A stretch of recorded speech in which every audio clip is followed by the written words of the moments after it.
Good neighbours international मानवीय सहायता तथा विकास सम्बन्धी कार्यमा संलग्न एक अन्तर्राष्ट्रिय गैर सरकारी संस्था हो। नेपालमा सन् 2002 देखि विशेष गरी बालबालिकालाई केन्द्रमा राखी गुड नेबर्स इन्टरनेसनल नेपालले जोखिममा परेका तथा विपन्न वर्गहरूको जीवनस्तर सुधारका क्षेत्रमा निरन्तर रूपमा समुदायसँगै काम गर्दै आइरहेको छ। गुड नेबर्स इन्टरनेसनल नेपालले बाल संरक्षण, शिक्षा, स्वास्थ्य र जीविकोपार्जनका साथै लैङ्गिक समानता, विपद व्यवस्थापन, जलवायु अनुकूलन तथा वातावरण संरक्षणका क्षेत्रमा निरन्तर रूपमा कार्य गर्दै आइरहेको छ। 16 जना बालबालिकाबाट सुरु भएको होस्टल परियोजना विस्तार हुँदै एकीकृत सामुदायिक विकास परियोजनासम्म आइपुग्दा हालसम्म 45,337 जना स्पोन्सर बालबालिका प्रत्यक्ष रूपमा लाभान्वित भइसकेका छन्। यसका साथै गुड नेबर्स इन्टरनेसनल नेपाल 20 वटा जिल्लामा विस्तार भई 700 भन्दा बढी विद्यालय, 71 स्वास्थ्य संस्था, 65 सहकारी तथा 29 वटा स्थानीय गैर सरकारी संस्थासँग सहकार्य गर्दै विभिन्न परियोजनाहरू कार्यान्वयन गरिरहेको छ। सन् 2025मा गुड नेबर्स इन्टरनेसनल नेपाल मार्फत सञ्चालन भएका विभिन्न परियोजनाबाट करिब 1,30,000 बालबालिकाहरू बाल अधिकार, बाल संरक्षण, शिक्षा, स्वास्थ्य, खानेपानी, सरसफाई तथा स्वच्छताका सेवा सुविधामा पहुँच विस्तार तथा स्वच्छताका आनी बानी सुधार, लैङ्गिक सचेतना, विपद जोखिम न्यूनीकरणका उपाय तथा वातावरणीय सुरक्षा र सन्तुलन लगायत अन्य जीवनोपयोगी सिपबाट लाभान्वित भएका छन्।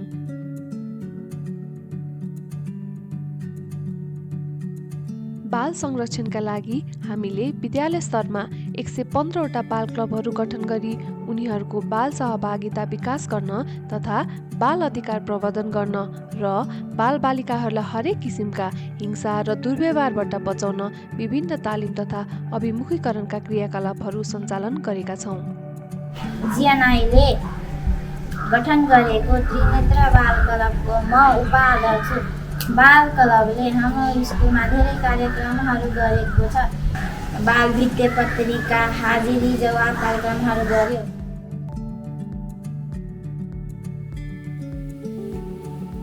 साथै विभिन्न कारणले वञ्चितीकरणमा परेका बालबालिकाको शिक्षामा सहज पहुँच र गुणस्तरीय सिकाइ सहयोगका लागि दैनिक शैक्षिक सामग्री, आइसिटी इक्विपमेन्ट, कक्षा कोठा व्यवस्थापन, शिक्षक तालिम तथा अभिभावक शिक्षा लगायत समावेशी शिक्षाका कार्यक्रमहरू सञ्चालन भएका छन्। भौतिक हिसाबले चाहिँ भवनदेखि लिएर विभिन्न किसिमका आइसिटी सामग्रीहरूमा पनि जिएनआईबाट सपोर्टेड भएको र जसले गर्दाखेरि हामीले स्मार्ट क्लास सञ्चालन गर्नमा पनि टेवा पुगेको छ। यसले गर्दा पक्कै नै हाम्रो सिकाइ पहिलेको तुलनामा अगाडि नै बढेको मैले महसुस गरेको छु।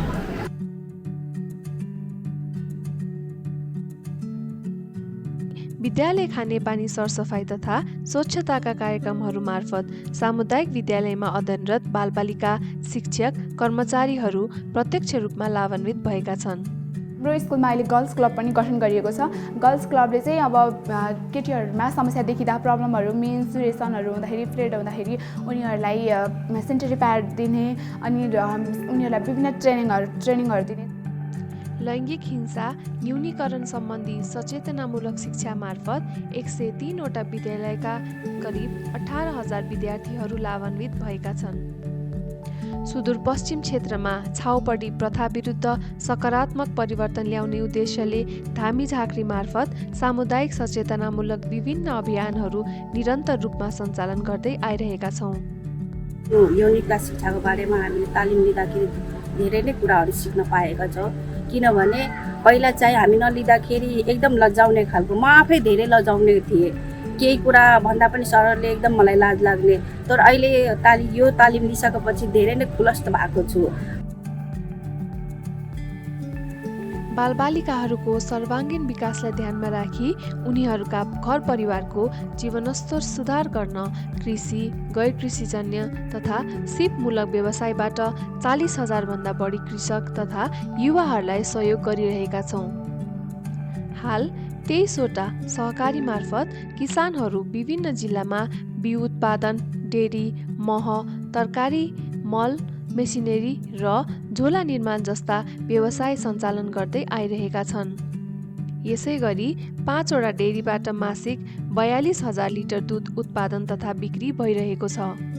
मलाई गोठ सुधार भनेर 40,000 दिनुभयो होइन, भैँसी अनुदान भनेर तपाईँको 35,000 दिनुभयो। अहिले पछिल्लो समयमा आएर अहिले जस्तै म कहाँ तपाईँले देख्नुहुन्छ छाँटी काट्ने मेसिन छ होइन, किन उहाँले दिनुभएको यो चाहिँ नि यहाँ धेरै टेक्निकल कुराहरू सिकाउनु भयो होइन, तपाईँको घाँस कसरी लगाउने, घाँसको बिरुवाहरू पनि उपलब्ध गराउनु भयो।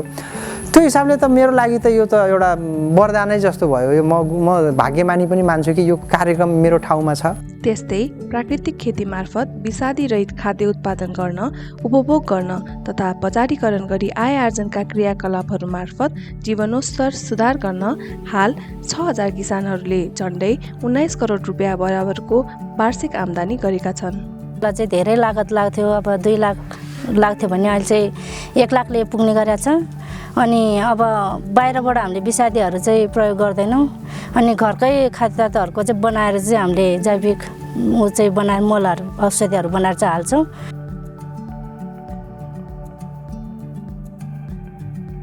जलवायु परिवर्तनका असरहरू न्यूनीकरण गर्ने तथा विपदजन्य घटनाबाट प्रभावित घर परिवार र समुदायहरूलाई राहत, उद्धार तथा पुनर्निर्माणका कार्यमार्फत सहयोग गर्दै आइरहेका छौँ। 25मा खडेरीका कारण मधेस क्षेत्र काकाकुल बनेको बेला भूमिगत सिँचाइ प्रणाली जडान गरी प्रभावित समुदायहरूमा खानेपानी उपलब्ध गराइएको थियो। यसै गरी मधेसको बाढी तथा हुम्लामा भएको आगलागीबाट प्रभावित 300 घर परिवारहरूलाई राहत, उद्धार तथा पुनर्निर्माणका कार्यमा सहयोग गरेका छौँ।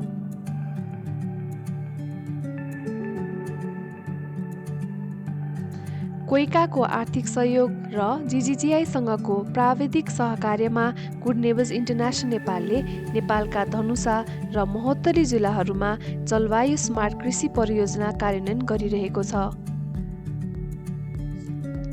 यस परियोजनाले महिला र आप्रवासी कामदारहरूसहित 3500 जलवायु जोखिममा परेका परिवारहरूलाई जलवायु स्मार्ट कृषि प्रविधिहरू अपनाउन र हरित उद्यमहरू स्थापना गर्न प्रत्यक्ष सहयोग गरिरहेको छ, जसले गर्दा लचिलो समुदायहरू निर्माण गर्ने लक्ष्य राखिएको छ।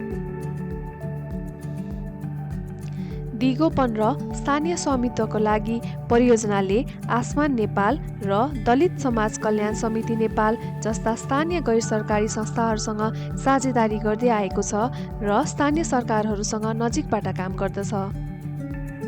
किसानहरूले जलवायु परिवर्तन र त्यसको असर बुझ्न जरुरी थियो। सायद हामीले त्यो चिज किसानहरूलाई बुझाउन सफल भएका छौँ। त्यो हिसाबले हेर्दाखेरि पनि पहिलो उद्देश्य हामीले चाहिँ पूर्ण रूपले पूरा गरेका छौँ।